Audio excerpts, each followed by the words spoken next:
Bonjour à tous, dans ce 11e épisode, on va continuer de découvrir les circuits élémentaires, les couches enfouies qui se cachent derrière ce qu'on appelle maintenant l'intelligence artificielle, sans ces notions et briques élémentaires que sont les bits, transistors, bascules, additionneurs, horloges, registres, et ensuite processeurs, logiciels et réseaux neuronaux, l'intelligence artificielle n'aurait jamais pu voir le jour. On comprendra ainsi mieux d'où vient l'IA actuelle, dont on parle beaucoup en ce moment, fruit d'un siècle d'invention et d'évolution technologique. Cette série n'aura pas vocation à traiter de l'IA, mais comme le dit son titre, ce qui en est à sa source. Je vous propose de continuer notre retour à la préhistoire de l'IA, de jouer aux archéologues.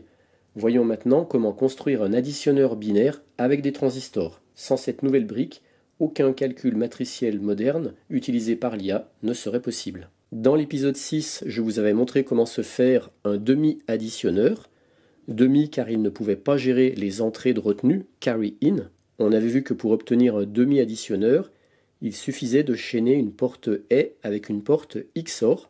Mais comment faire pour passer d'un demi-additionneur à un additionneur complet? Eh bien, il suffit de construire un second demi-additionneur, de le coupler avec le premier et de rajouter sur une sortie une porte OU. Alors voici le schéma bloc de l'additionneur complet qui, comme on le voit, comporte deux demi-additionneurs, faits avec des portes AND et XOR, et une porte OU. En haut, j'ai le premier demi-additionneur que j'avais fait. Ici, j'ai rajouté le deuxième avec la porte OU. Et on voit que quand j'ai le carry in, c'est bon, ça marche. Quand j'additionne, ça marche. 3, ça marche. Mais j'ai un cas où ça ne marche pas. C'est celui-là. Voilà. Là, il m'affiche 11, 1 et 1 en sortie. Et pareil, 1 et 1 en sortie, au lieu de m'afficher 0, 1. Donc du coup, il ne marche pas. On va voir pourquoi. Voici le schéma du demi-additionneur que je vous avais présenté dans l'épisode 6. Et pour ceux qui l'ont vu, je vous avais dit que cette porte A, elle posait un problème, parce que la charge, ici, la LED, était côté émetteur du transistor, et que quand lui était à 0 et lui à 1, quand bien même c'est une porte A, donc normalement ici je ne devrais pas avoir du plus, parce que ce point-là n'est pas relié au plus, parce que ce transistor est bloquant, et bien j'avais quand même ici la LED qui avait tendance à s'allumer, à cause du courant ici qui passait par la base et qui ressortait par l'émetteur, et qui allumait légèrement ma LED.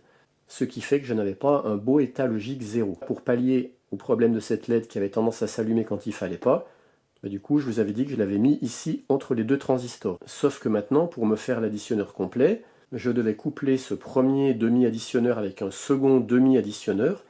Et moi, je pensais me servir de la sortie ici pour l'envoyer après vers la porte OU pour me donner le bit de poids fort. Mais du coup, le problème était amplifié par 2 parce que j'avais deux portes A comme ça, dont la sortie de porte se trouvait comme ça en dessous de l'émetteur. Parce qu'à chaque fois que j'aurai celui-là qui sera à 1, quand bien même lui est à 0, eh bien j'aurai du courant qui va sortir, donc je récupérerai une tension, donc je n'aurai pas un beau signal 0 en sortie. Grâce à ce problème, j'ai appris que pour faire une jolie porte A, c'est pas comme ça qu'il faut faire. Le signal Vout, au lieu de le récupérer en bas, on va le récupérer en haut. Mais du coup, on va voir que ça fait une porte non A. Et sur cette sortie de porte non A, on va mettre encore une porte inverseuse. Et ce qui fait qu'en sortie de la porte inverseuse, on aura une porte A. Parce qu'on aura une porte non A. Et non A, ça fait A. J'ai mis en rouge les modifications. Là, cette fois, l'émetteur du transistor T2, je le mets directement à la masse. Et par contre, côté collecteur, je rajoute une résistance vers le plus. Et entre la résistance et le collecteur de T1, je viens brancher ça sur la base d'un autre transistor, dont l'émetteur est aussi à la masse. Et pareil, côté collecteur, une résistance vers le plus. Et entre la résistance et le collecteur, c'est là que je récupère le Vout, qui va faire ma porte A. Parce que ici, j'ai un non A, et comme là c'est un inverseur, ça va me faire un non A, c'est-à-dire un A. Et dans ce cas-là, on voit bien que quand lui est bloquant, ici on a un joli 5 volts en état haut, et par contre quand il est passant, tout est tiré vers la masse, et on a un joli 0 volts, ou quasiment 0 volts. Voici un petit montage de cette porte A, les deux entrées, les deux transistors de la porte non A, et ici le transistor de ma porte inverseuse. Et ici, j'ai la sortie, qui correspondra bien à une porte A. 0 et 0, ça fait 0. 1 et 0, ça fait 0. 0 et 1, ça fait 0. Et 1 et 1, ça fait 1. Et là, ce coup-ci, j'ai pas de problème de LED qui aurait tendance à s'allumer quand il faut pas. Donc tout est parfait. Donc c'est cette amélioration que je vais apporter à mon demi-additionneur, et grâce à cette modification, l'additionneur va marcher parfaitement.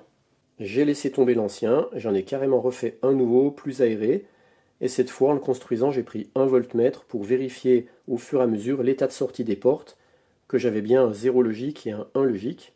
Ici j'ai les entrées A, B, carry in, matérialisées par les LED. Et ici les deux LED de sortie qui m'affichent le résultat en binaire. En rouge le carry out et en jaune la somme. Donc on voit que 0 plus 0 plus 0 ça fait 0, 0. 1 plus 0, 0 ça fait 0, 1. 0, 1, 0 ça fait 0, 1. 0, 0 et 1 de carry in ça fait 0, 1. Et puis 1 plus 1 plus 0 ça fait 1, 0, c'est-à-dire 10. 1 plus 0 plus 1 de carry in ça fait également 10. Ou sinon 0 plus 1 plus 1, ça fait aussi 10. Et puis enfin 1 plus 1 plus 1, ça fait 1, 1, c'est-à-dire 11. Ce montage, il a besoin de 14 transistors NPN. J'ai matérialisé par des étiquettes les portes. Ici j'ai une première porte, en fait c'est une non-AND avec une note, donc ça fait une AND. Ici une porte OR, OU, et ici une porte E, AND. Et j'ai la même chose ici. Les trois là font une AND, ici une OR, ici une AND. Et par contre, pour les deux carry, j'ai une porte OU que j'ai fait tout simplement avec deux diodes. Sur la breadboard du haut, j'ai mon premier demi-additionneur. Il aura en entrée A plus B, qu'il va additionner. Et en sortie, j'aurai une première somme avec un carry out. Sur la breadboard du milieu, j'ai le second additionneur qui a en entrée le carry in et également la sortie somme du premier demi-additionneur. Et en sortie, il aura aussi un carry out avec la somme finale. Et sur la breadboard du bas, on aura la porte OU qui va récupérer les deux sorties de carry, la sortie de la somme finale, et qui va les afficher avec ses LED. À droite, c'est le bit de poids faible, 2 puissance 0, et à gauche, en rouge, le bit de poids fort, 2 puissance 1, qui serait normalement le carry in à rentrer dans un autre additionneur qu'on viendrait cascader. Si par exemple j'avais deux additionneurs complets, eh bien le carry out ici, il serait à brancher dans le carry in de l'additionneur suivant. Ces deux LED servent donc à matérialiser l'état de sortie, le résultat de l'addition en binaire. Vu que le schéma complet serait trop volumineux, je vous donne le schéma du premier demi-additionneur. On retrouve ici la porte NAND et ici la porte NOT, qui forment toutes les deux une porte AND. Ici la porte OR et la porte AND, qui forment toutes les deux une porte XOR. On voit bien les 7 transistors NPN, Q1, Q2, Q3, Q4, Q5, Q6, Q7. Ici les deux entrées A et B avec leur LED.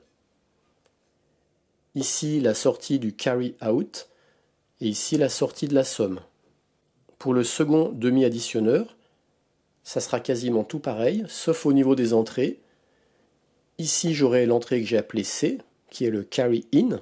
Et puis ici, j'aurai l'entrée de la somme qui proviendra du premier demi-additionneur, ici.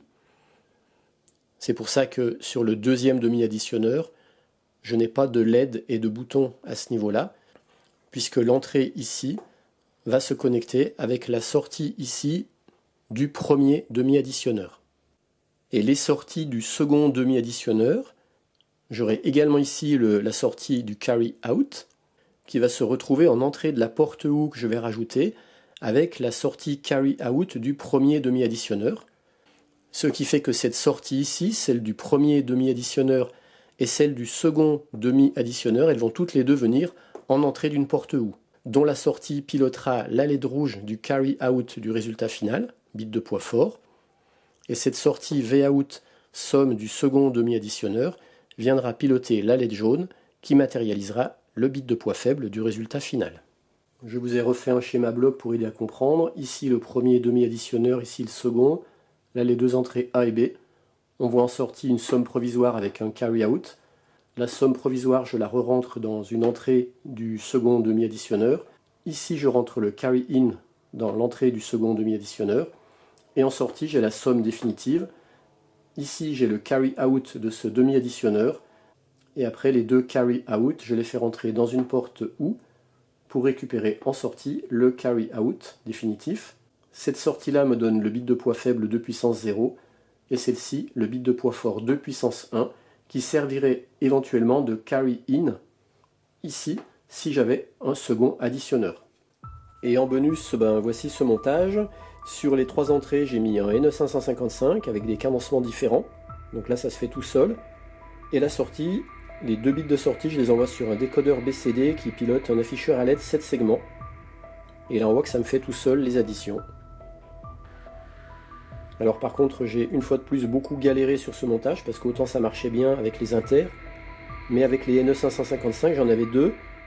Ça marchait pas bien. Quand j'avais 1, 0, 0, ça restait à 0 ici. Je ne comprenais pas pourquoi.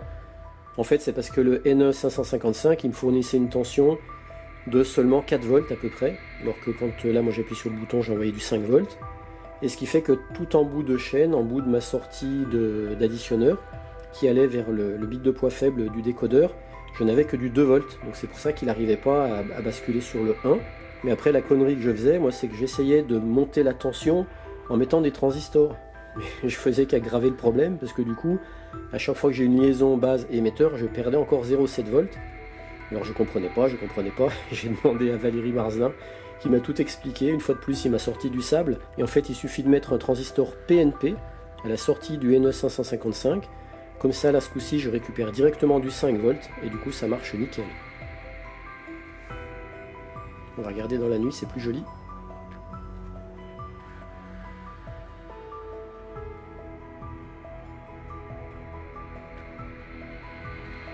Donc là, j'ai fait une entorse pour ce bonus, c'est que j'utilise un décodeur BCD tout fait, une puce, un CD4543BE. Je vais voir si dans un prochain épisode, j'arrive à me faire moi-même une sorte de décodeur BCD, alors pas sur 4 bits parce que ça serait beaucoup trop compliqué pour moi, mais déjà sur 2 bits, et si j'arrive à faire ça uniquement avec des transistors. Bonne Tronic aventure à tous et à bientôt pour la suite. Bye bye.